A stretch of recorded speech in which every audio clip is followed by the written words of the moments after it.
Well, a delegation from Dalhousie University is taking part in the 28th Conference of the Parties to the UN Framework Convention on Climate Change, better known to all of us as COP28 in Dubai.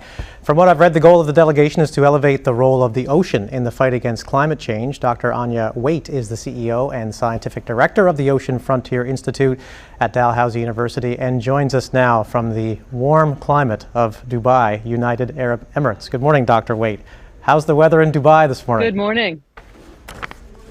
It's very warm here. And, good luck with your first snowfall. I wish I was there. Yes, exactly. I know you like cross-country skiing, so you're missing a good one. We got about 25 centimeters for sure. So listen, tell us a bit about what you've been up to the past few days at COP28, Dr. Waite. So look, it's a really busy time. The Conference of the Parties is focusing this year on something called the Global Stocktake, which is really taking stock of how far we've come since 2015 in terms of reducing our emissions and trying to limit the world to 1.5 degree warming. And the Global Stocktake suggests that we have not made enough progress. In order to make progress, they've also instigated something called the Ocean Climate Dialogue, and that's something Canada has been directly involved in. And it really focuses in on the fact that we don't observe the oceans well enough to inform our climate targets, and we urgently need to improve ocean observation to get us there. And we're super lucky that Canada has invested in our $400 million climate research program in the North Atlantic, where we're working with Dalhousie and 3 other Canadian universities to understand the role of the ocean in climate change. And what that's doing here at COP is opening doors for us to build that really big global consortium and talk to other nations about how we can work together to understand the role of the ocean in climate, right, and make sure that we all observe the ocean at a tight enough level that we can get to our climate targets. Yeah, I mean, for our viewers, the 1-minute pitch, I guess, what is the role of the ocean in climate change? What have you been learning over there from some of these meetings that you're attending? Well, the ocean controls our climate.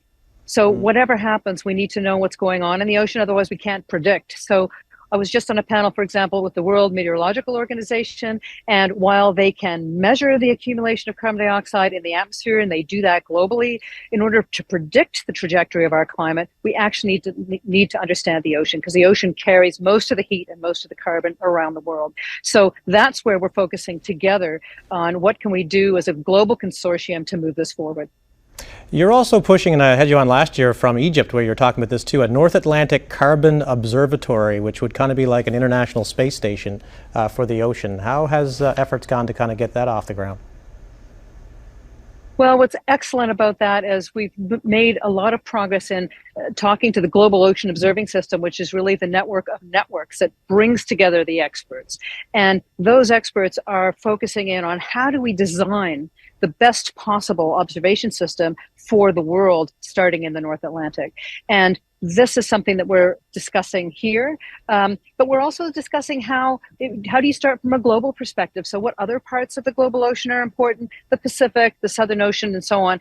And then coming back into what do we need to do about the North Atlantic that's going to make the biggest difference for our climate dialogue. While I have you for a couple minutes, I got to ask a couple of controversial questions. There's a lot of lobbyists are saying that there's too many oil and gas, or sorry, a lot of activists saying there's too many oil and gas lobbyists there, kind of like inviting tobacco companies to a health summit. From where you are on the ground, what is the whole purpose of this, and is that true?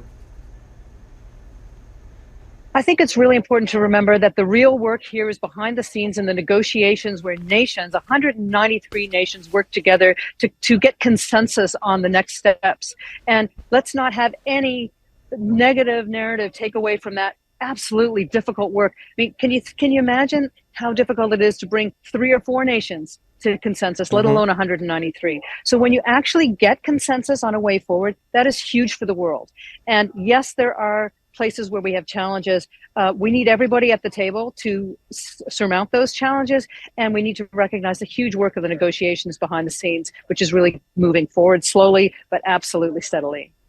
And sending you and a delegation over there from here, what does that do for us here in Halifax and at Dalhousie? We have huge profile here. Other nations are taking note of what Canada is doing. Halifax is on the map today. Talked to about 16 different delegations who were like, wow, we're hearing so much from Halifax and from Nova Scotia. I guess you guys are a big engine of innovation and ocean research. And we're saying, yes, we are. Come to Halifax and see for yourself. And so it's really opening the doors for Halifax to the global discussion and to our international colleagues, inviting them in to see what we're doing and the huge innovation and building of the economy in Halifax.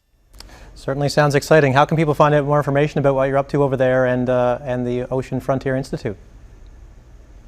You can go to our website, ofi.ca, and look at event COP-28, and you have all the list of all the 12 different events that we're involved in, some of which we've done ourselves, and others international organizations have invited us in. So it's a very exciting time.